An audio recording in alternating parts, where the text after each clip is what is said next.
Welcome to the AfriFreedomChannel.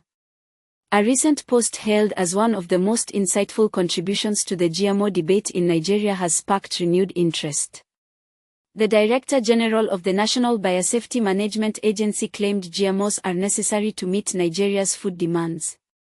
Yet critics argue that this is less about food security and more about ceding control of Africa's food systems to foreign multinationals. And remember, I spoke about how South Africa doesn't have seeds last time, and many people didn't understand what I was talking about.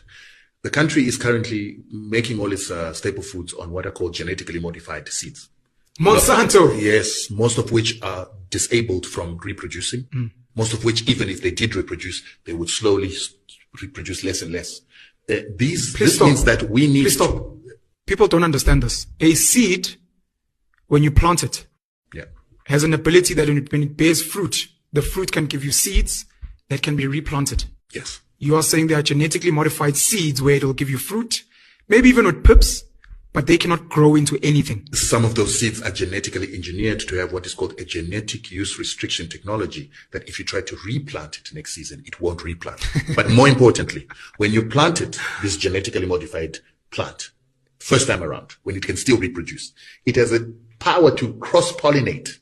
And the pollen will go all across the country, 60-kilometer radius, and they will infect or go to an organic plant and cross-pollinate that plant and turn it into a plant that's got genetic use restriction technology, so that plant won't work. And they can do that again and again all across the country until they destroy the organic seeds, and you're only left with these genetically engineered seeds for your food. So you have to go and buy them every year from a company that is not South African, from a Monsanto that is not South African, from a Bayer that is not South African, from a Syngenta that is not South African, putting you in slavery for seeds. So scary. And this so scary. And these companies, Limagrain, which owns a company called Seedco, Limagrain actually destroyed all tomato seeds in Europe, to the extent that right now hybrids are what are left in Europe, and they sell these hybrids from anything from $60,000 a kg to $400,000 a kg. What that means is seeds cost more than a kg of gold. So if we continue to allow that to happen in South Africa, very soon the companies that control these seeds can demand a kg of gold or more for a kg of seeds. And without those seeds, you do not eat. So what we're saying is, it should therefore be common sense for the government of South Africa, Black South Africans, and anybody that considers themselves South African, including the Boers, to make sure that they should be supporting seed producers that produce organic seed or open pollinated seeds, so that we can have seed.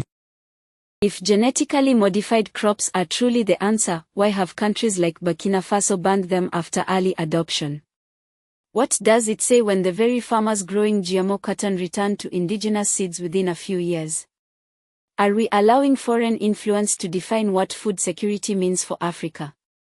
Or are we being sold a vision that benefits profit margins more than people? Would you trust a food system where you don't own the seeds? In Mali, a country often overlooked in discussions about development, something monumental is happening. The interconnection infrastructure project in Kambela, near Keti, is nearing 90% completion. Operational, this facility will allow electricity produced from Manantali to power Bamako and surrounding areas. This isn't just about energy, it's about sovereignty. Mali is taking charge of its own infrastructure, independent of foreign dictates and Western-backed dependency traps.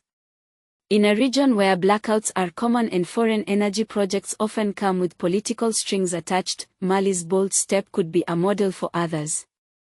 But will African leaders take note? Or will they continue to lease national assets to foreign corporations while their people sit in darkness? Why does it take political courage to do what should be normal? How many African countries can claim full control over their own energy resources? In a powerful appearance, lawyer Kenneth Okonkwo reminded Nigerians that the constitution gives elected leaders 4 years per term, not 8. Let's get it started. This one-term thing, why are people taking it with a pinch of salt? Because if the politicians themselves are knocking this, are they almost indicting themselves by saying that, don't ever believe what we tell you on our campaign trail, because we do not mean what we say, if they are saying that this is political theatrics to probably just get himself into power? Are they all indicting themselves, talking about all the politicians and the political parties knocking this down? Well, thank you for inviting me, and thank you, viewers, for joining us. First and foremost, the Constitution of the Federal Republic of Nigeria made it clear. In Section 135, subsection 2, and Section 180, subsection 2 of the Constitution is very clear. The term of a president or a governor is 4 years. 4 years. The Constitution was direct. He said the president, after spending 4 years in office, vacates his office. At times, politicians behave as if they don't have any job. So when somebody says he's going to spend only 4 years, he simply stated a constitutional provision. But here is just a little addition. The Constitution says you are no longer qualified to contest if you have contested for that position twice in previous elections. And this is by Section 137, subsection 1B, and Section 187, subsection 1B. So the issue here is this.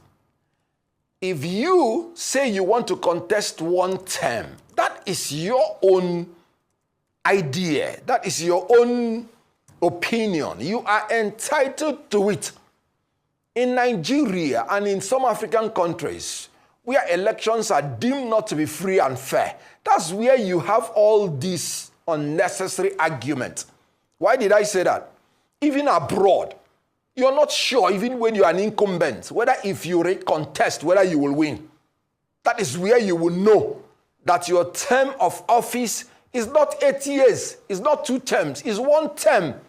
So it ought not to even be a point of argument. Because even if you are an incumbent, if you recontest, you can fail.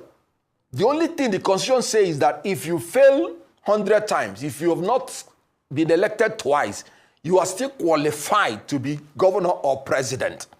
So for me, I do not see any issue whatsoever, except, like you said, distrust of themselves, and 2, because of the belief that there is no free and fair election. If there is free and fair election, then the issue of 2 term, 8 years would not arise. But here is another issue. Because of our rotational arrangement, which has this proposition of 8 years for South, 8 years for North, politicians now do not want to place themselves in a disadvantaged position, because 4 years having been taken by a Southern politician, if you are a fresh politician and you want to do another 8 years, you will know that you are dead on arrival. So it's a political strategy on its own for you to accede that you will do 4 years. It is not because the politician did not want to do 8 years, no. But he knows that he has only 4 years left from the Southern, remaining term. But here is another issue.